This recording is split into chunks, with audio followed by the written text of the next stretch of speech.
I bought this 120 pound aqua bag about a year ago. In this video, I want to cover how I mounted it in my garage and then review the bag itself. So first, let's just go over all the parts that I got to do this project. For the aqua bag, as mentioned before, it's the 120 pound model, which is 18 inches in diameter and is the medium size out of the three. For the mounting bracket, I looked at a bunch of different options, from ones that mount to the ceiling to ones that mount on the wall, and I decided to go with this one that's a wall mount that claims it holds 1,000 pounds. I also got a couple pieces of plywood and a bunch of mounting hardware, which we'll get into later in the video, but if you want a complete parts list, I put it down in the description. Also, if you clicked on this video specifically for a review of the bag, you can click on the timestamp section in the video below. For mounting the bracket and the bag to the wall, I looked through some Amazon reviews for inspiration, and I saw this one that I really liked and wanted to replicate. So to start off, I needed to find out where the studs were on my wall, so I got this little thing called a stud buddy, which is basically just a really strong magnet, and I used it to find out where the studs were, which came out to be 16 inches on center. The next step was to create a cardboard template so that I would know what size of plywood to get. To do this, I just broke down the box the aqua bag came in and traced measurements onto it. The first thing I traced was the base of the bracket, which came out to be exactly 12 by 6 inches. Then I made a mark at the center point of the bracket and measured out 8 inches to either side to mark where the studs would be. Now that I had the minimum height and width, I added a couple inches of buffer to each side, drew an outline, and then cut it out. Next, I headed over to Home Depot for some supplies. The plywood I got was 15 32nd inches thick, and I got 2 of them to glue together for extra strength. After getting the plywood cut to size, I picked up some lag screws and other mounting hardware, a quick link, wood glue, and some clamps.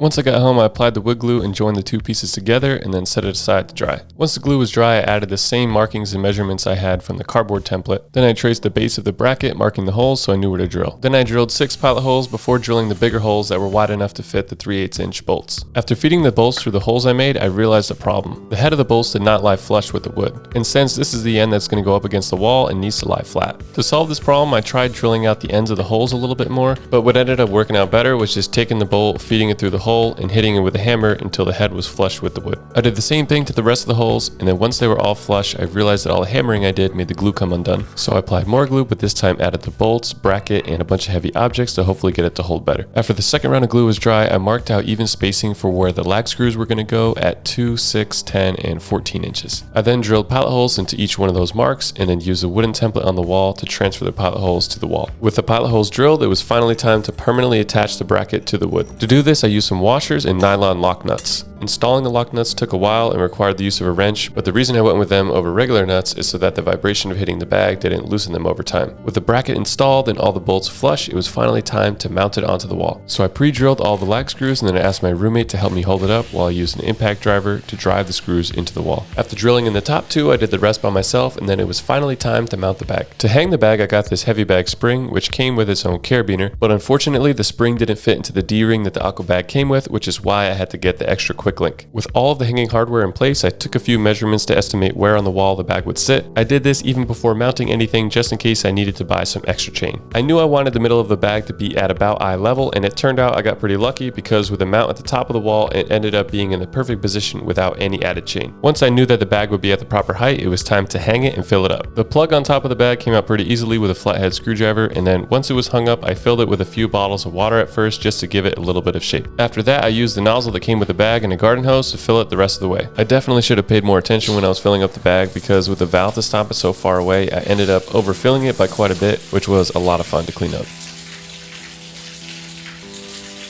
The last step was to reinstall the plug, and then I was finally able to start using it.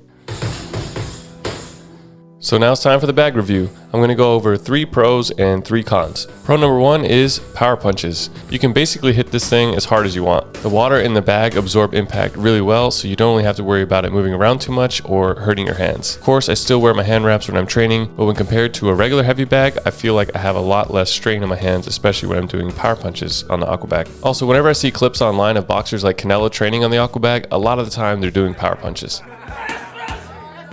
Pro number 2 is uppercuts. Uppercuts are something you can't really do on a regular heavy bag, so that's a big advantage of aqua bags or wrecking balls. Also, with the weight of the aqua bag, you can put a lot of power into your uppercuts and not worry about the bag moving around too much. Now, I do try to limit the amount of uppercuts I throw on my bag to minimize the strain on the wooden wall mount, but to be honest, it's been over a year now and the mount is still holding strong, so I'm probably okay on that. Pro number 3 is head movement. Since the bag has no bottom, you can duck and weave under it, which is pretty useful since when it's swinging around, you can practice head movement and footwork. The 75-pound model will probably be better for this since you can avoid it by slipping side to side as well since it's thinner, but even with the wider 120-pound model, it still works pretty well. Now it's time for the cons. Con number 1 is you can't throw body shots. This is probably the biggest downside to the Aquabag since body shots are a crucial part of a lot of boxing combinations. Now you can still practice feints to the body and you could also shadow box the body shots, but that's a little awkward to do. I've seen some people online suggest some sort of double end Aquabag that has a top and a bottom, which would be pretty cool, so hopefully someone makes that one day.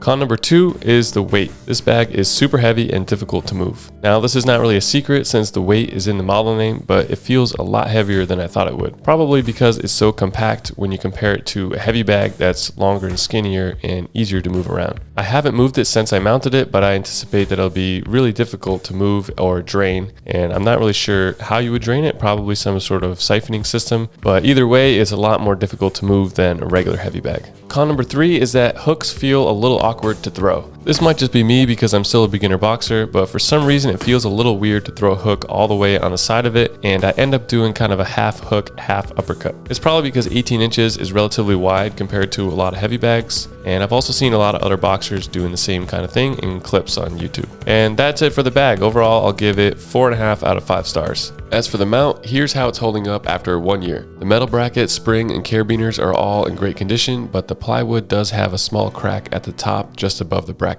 This crack formed about a week after I started using it, and it hasn't grown since, so knock on wood, it should be good for the future. As far as noise goes, it's actually not that bad. The spring absorbs a lot of the up and down movement of the bag, and I've noticed that the mount itself also flexes quite a bit as well. So this absorbs most of the vibration and keeps the noise to a minimum. For the cost, I was all in just over $300, not including the tools, which I feel like is pretty reasonable for a setup like this. Thanks for watching, everybody. Leave questions or comments down below, and if you have an Aquabag, let me know what you think of yours. As always, please like and subscribe. It helps the channel out a lot, and I will see you in the next one.